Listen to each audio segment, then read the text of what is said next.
Fighters, South Africans, if you want to change your life, if you want to end the suffering, it starts with one thing: registering to vote. Here's how you do it. Go to www.elections.org.za on your phone or computer. Click Register Online. Enter your ID number and home address, where you live and where you'll vote. Confirm your voting station and boom, you're registered to vote. Don't have internet? No problem. Go to your local IEC office or voter registration station with your green ID book or smart card and register in person. Your vote is your weapon. Your registration is the first bullet. The EFF calls on every fighter, every worker, every young person, every elder to register to vote. It's time to take the power back. Let's register, let's vote, let's win economic freedom in our lifetime.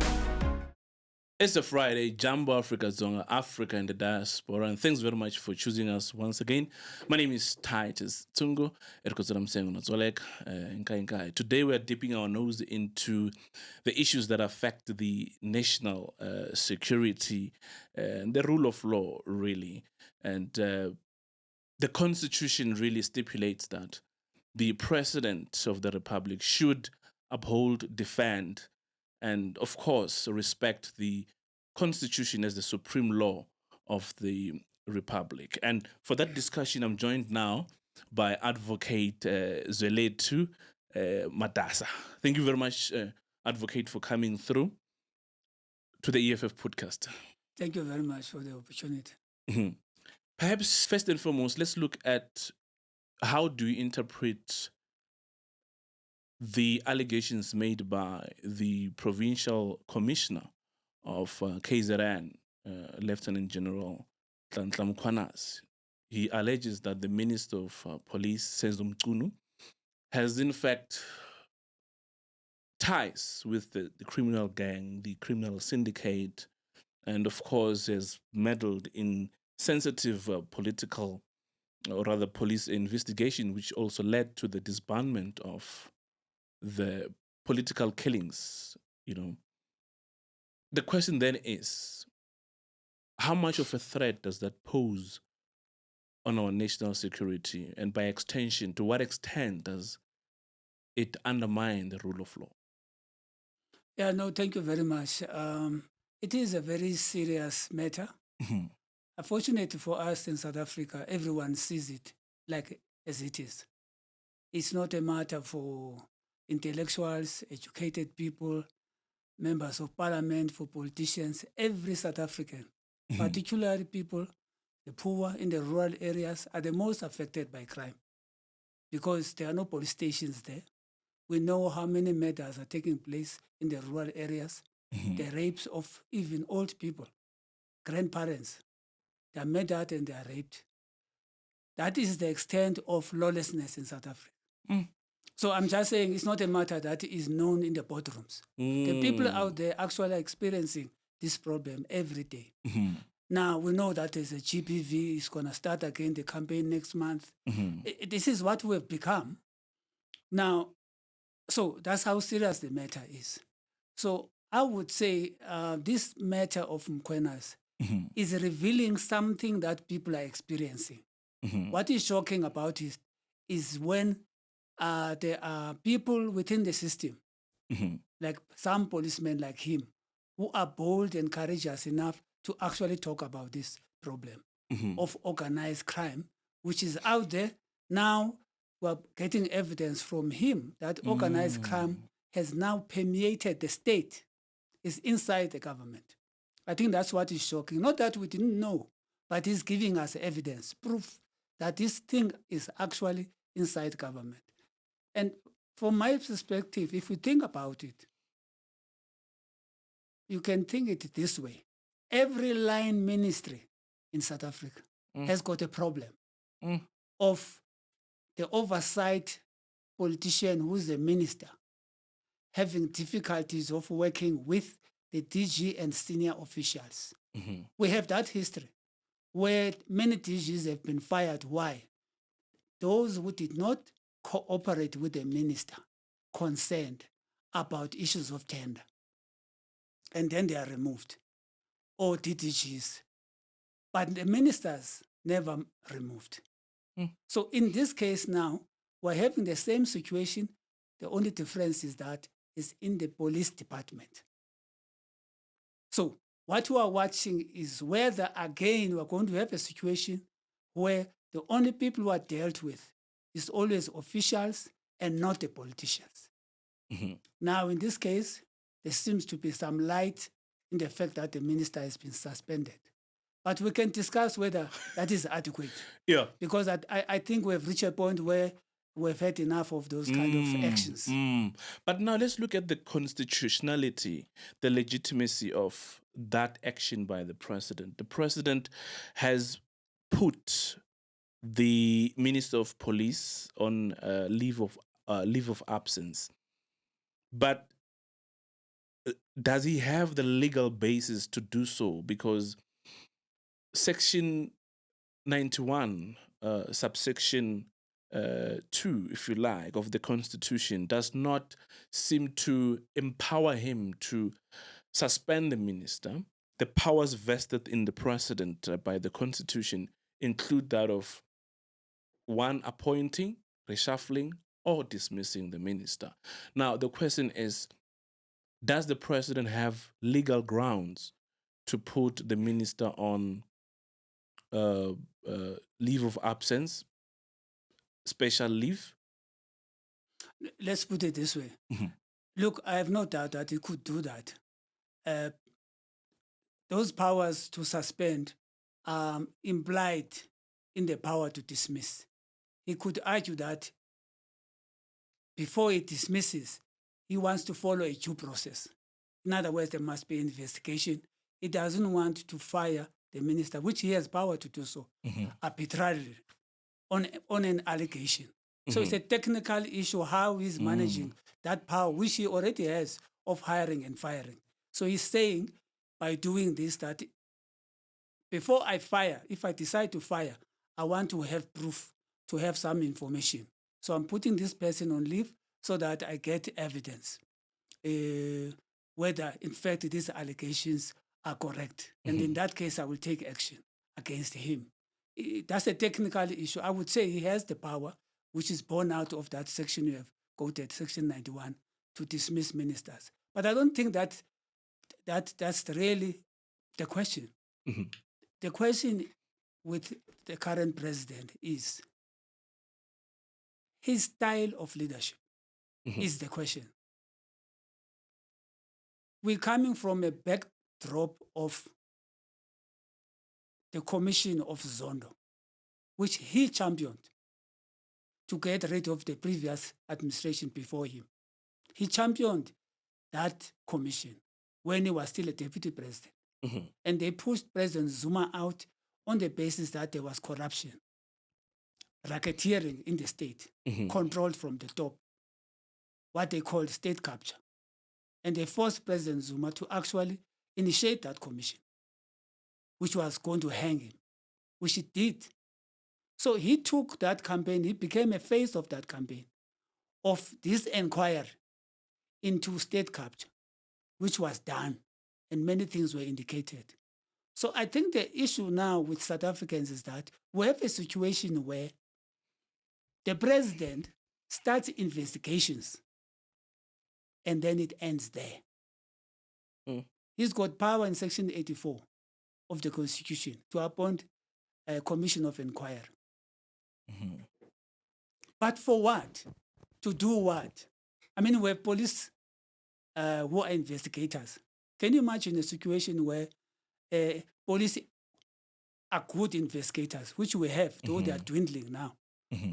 They go and investigate crime, and they are very good at it. And they pick up the evidence, and they arrest the suspects, the criminals. But the case never reaches court. There is no conviction. No one is put in jail.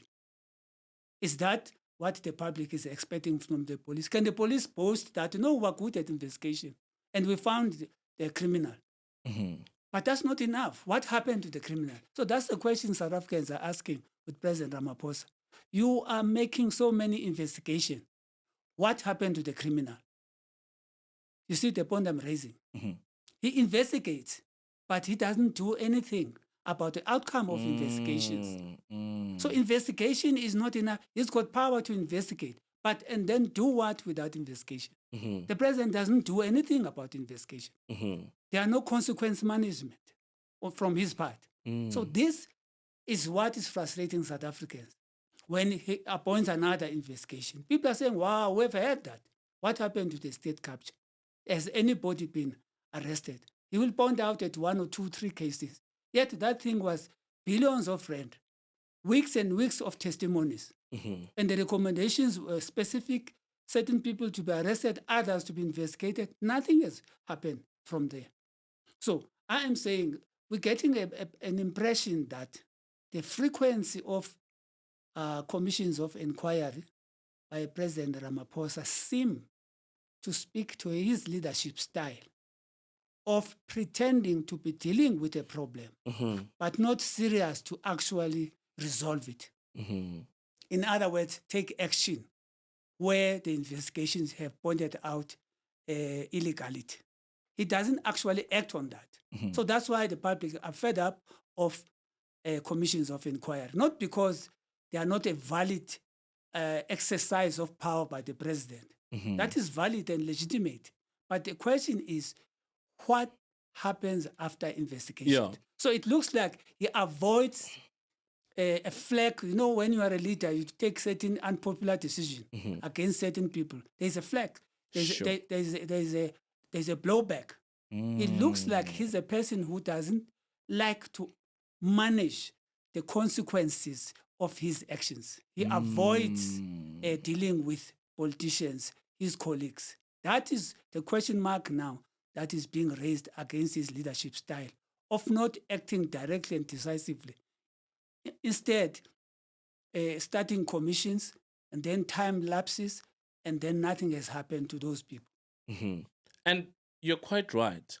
We have seen commissions of inquiries in this country resulting in nothingness, fruitless exercise. You can name the, Judicial Commission of Inquiry into state capture, which resulted into nothing because the likes of the Gupta family is still the case is still like we are still to see them being held accountable. They haven't been brought back to account on the monies that they've squandered, the public purse, and you wonder now what will be different with this commission. Are we going to see people being jailed or not? But now let's look at the rationality of appointing the acting Minister of Police, Professor Kachalia. On what basis is he being appointed? Because we understand that he's not a member of cabinet. And if he's to be appointed, he's said to be appointed on the 1st of August. Now the acting minister is Kwede Montashe, while the other minister is on suspension, or rather, has taken a special leave. Now, let's look at the implication of that. We have somebody who's coming from an outside of cabinet, becoming an acting minister, and is going to be paid, whereas also the minister of police is being paid. What are the implications of that? No, the implication is quite simple. Mhm. President Ramaphosa's style of leadership is not only not resolving problems that South Africans are experiencing by a dysfunctional government that he's the head of. Not only that is the problem. The other problem, instead of him taking decisions and deal with problems, is creating more wasteful expenditure. That for me is the most serious matter in this leadership of his, which is indirect leadership, which you could say is cowardly Sure. style of leadership. You see?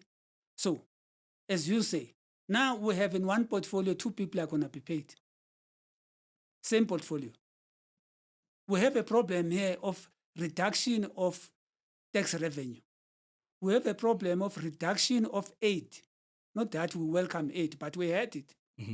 For HIV, for example, the Americans are taking away that aid. Slowly. They reduced 1.7 billion. They're going down and down and down. You know, the 30% They wanted to tariffs, remove yeah. it completely, but they were stopped by others in their ranks that, no, this is brutal.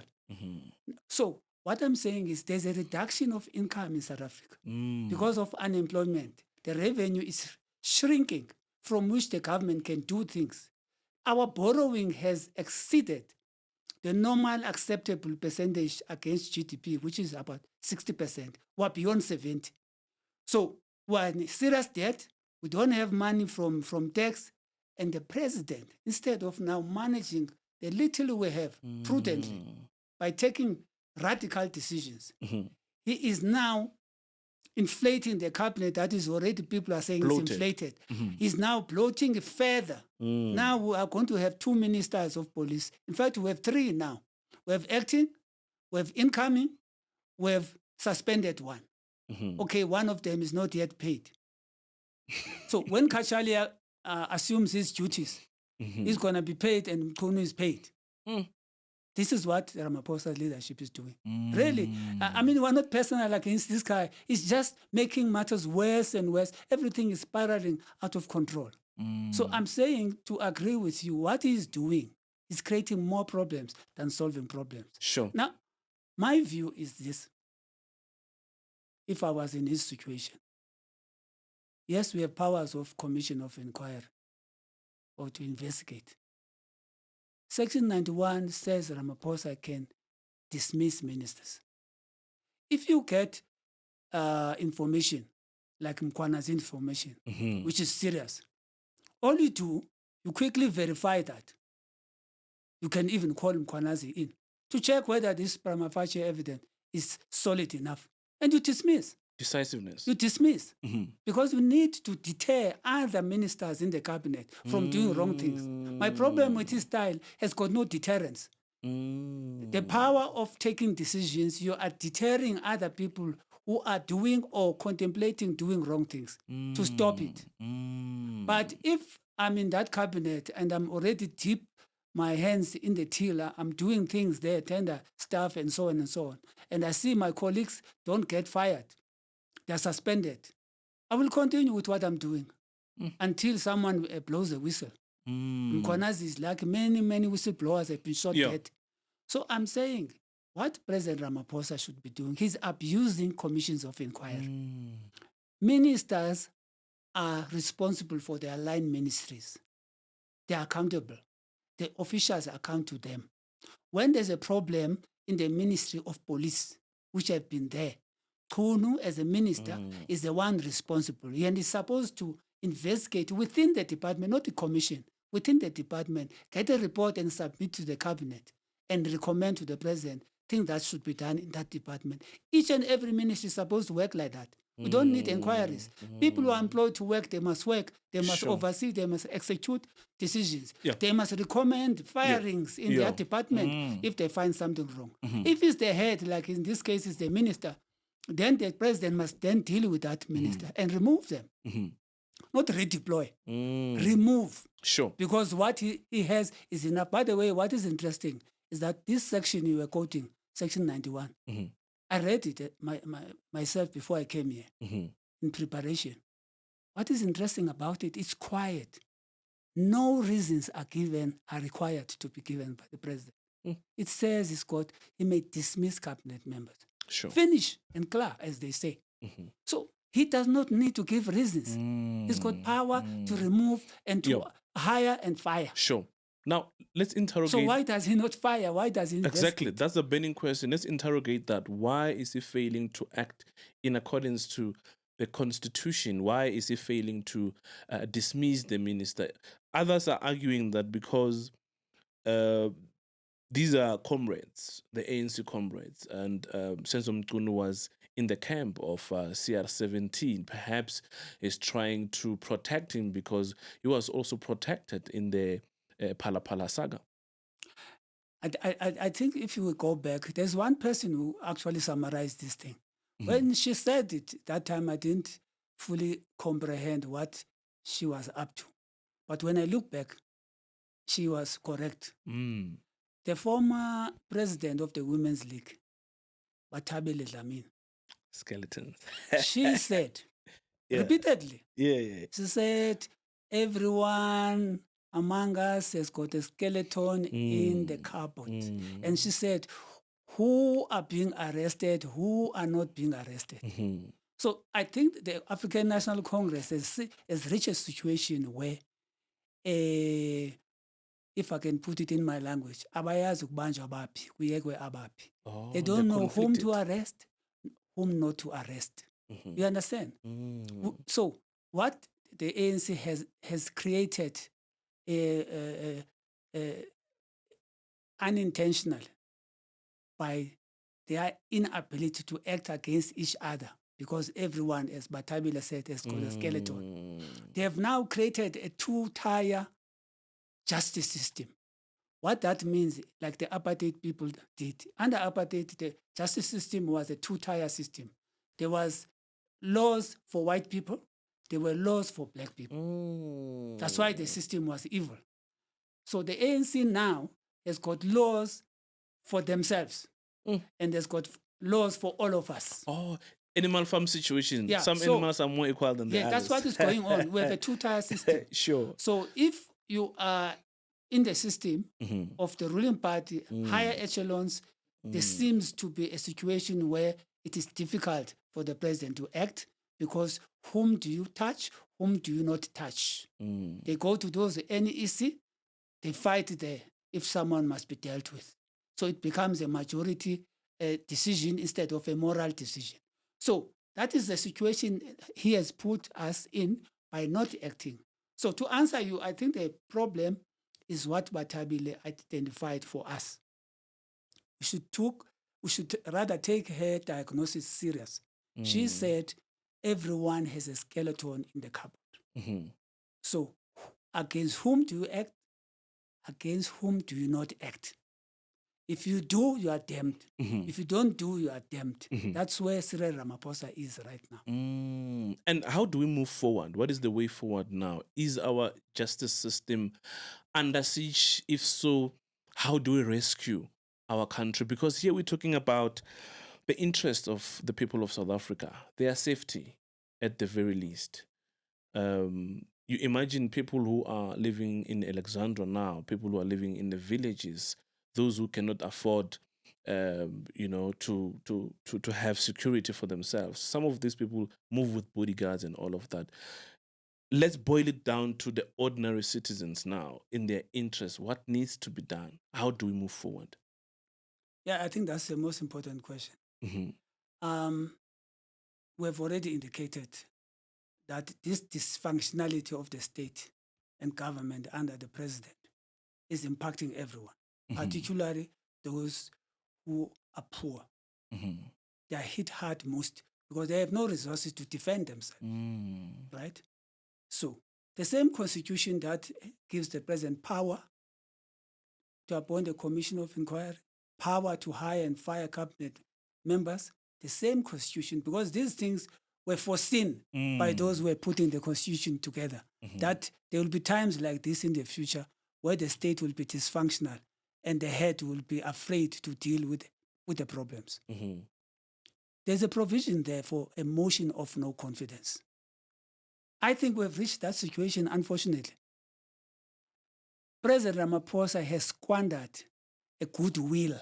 This is one man who had so much goodwill with the public because he came in with a new dawn, saying that under him now corruption is a thing of the past. It's a new dawn. It's changed from the Zuma's time, which was stressful to the public. He is now bringing a new dawn. That's why he said, I have this state capture report. I'm going to execute and get rid of the people who were doing wrong things at that time. And now I'm bringing in a new administration, a new era. No, it's not a new era. We're here discussing the dysfunctionality of government. So what he did to JZ ought to be done to him. There must be, it's not a nice thing to say, regime change in South Africa. Constitutionally, it is provided for by way of motion of no confidence because the next elections is too far. Now, unfortunately, we have a coalition system where to do that, a lot of work needs to be done. Mhm. I would say what we forget when we discuss governance issues and maladministration, we focus a lot at the top level. We forget that the power is with us. Democracy means the people are governing for themselves through those that they've elected. We, civil society, ordinary people, I think we must take power back by actually asking all our parties like yours Mhm. that is in parliament, they need to take steps to ensure that there is a change of government. Mhm. People to put leadership that will be bold and courageous to deal with problems that does not have a skeleton in the cupboard. That's what we need. We Sure. need leaders without a skeleton in the cupboard who can then deal with the problems. But to do that must be done constitutionally. Constitutionally means the people must now ask the parties that are in parliament to actually work together on this issue of national interest, put aside all their differences, and actually ensure that we have change of leadership. And the people on the ground, outside the state institutions, must actually march peacefully and make this request. Sure. We cannot wait for, you heard these inquiries, something like what, 6 months or something like that. Sure. No, in politics, 2 days is enough. Mm. In a week, we'll 2 days all is have enough. forgotten about that. That's the game. Yeah. All of us will have forgotten about Konazi. New things will be happening, and this is making us to numb and to sleep and to forget our problems. Like the EFF says, this is a They are delaying numbing tactic. us. Yeah. They are numbing us and Yeah. making us sleep and forget about the problems. So I'm saying we need to take control. The population, the citizens, the voters must take control and demand change. But what do you expect? Bottom-up movement. Sure. What do you expect from this commission of inquiry? Is there anything that we can write home about that you expect? Do you think we're going to see heads rolling? Or this is, like you said, this is just to buy time? I'm expecting nothing. I mean, that's my short answer. Why I expect nothing? Because we have seen nothing before. We've been on this road before, and we're still on this road. Zondo expressed frustration about these recommendations not being taken serious. Why should we expect that another commission? 6 months. People are going to be paid in 6 months who are doing that investigations. People are going to travel to talk there. They are going to be paid their expenses of traveling. It's another cost. We're not solving the problems. We're increasing expenditure of managing dysfunctionality. I don't know how many words I can use really to describe this thing. This is a quagmire. The president has just put us in a spin.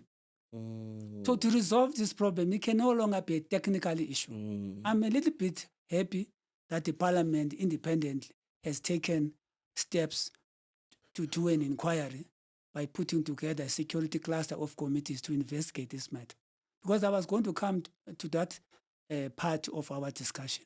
We've spoken about the presidency, cabinet, and things that can be done, Sure. how he should be exercising this power instead of investigations. We've spoken about citizens' power, bottom up, to actually change the government, to put the government we want, the way we want it. But I want to conclude this talk by making reference to the power of parliament, which we undermine a lot, or parliament itself undermines its own power.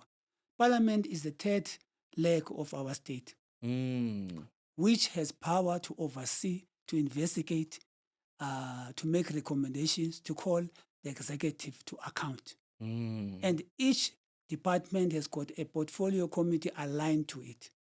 So there's absolutely no reason that the parliament on its own, without anyone asking, should actually deal with problems of dysfunctionality in government in each ministry. So we need to ask questions as well, whether the parliament is managed very well and is doing its work. And that includes now political parties, unfortunately. How much work are they doing in parliament to actually change and reveal problems in government and to actually deal with these problems, to actually hold the executive to account? Are we doing enough? I don't think so.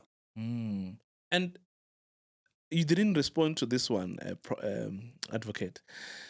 The processes and procedures that were followed in appointing the acting minister, Prof. Kachelia. Oh, Let's that look issue. at the rationality. No, that is allowed. Sorry, I forgot that issue. The Constitution, I can't remember now the section. The president, I think, is allowed to appoint 2 ministers outside the parliament into the cabinet. I think 2. So he's allowed, I think he's used that section to bring someone who's not a member of parliament. Generally, the cabinet, according to the Constitution, cabinet members are appointed from parliament, who are members of parliament. Then they are appointed into the cabinet and they remain members of parliament. Only the president, once he is elected as president, is no longer a member of parliament. But all other cabinet members remain members of parliament. And then the Constitution allows for 2 additional members to be appointed outside parliament. So I think he has used that provision to bring in Kachali. Okay. No, Prof, thank you very much for coming through. I hope we'll make more time on this one. We'll watch and see. To watch and see, like you said, regime change is the way to go, because I equally do not have the confidence in the processes of, commission of inquiries, because they just exhausting the public purse, the taxpayers' money, and no action taken. But let's hope South Africans are watching, that they know who has got their interest at heart. Thank you very much for coming. Thank you very much. Thank you. Thank you very much, people of South Africa, African diaspora, for tuning in. Ifike makumu ka podcast ya namuhla. Until we meet again, kuda kwengeta. Kana mamba. Long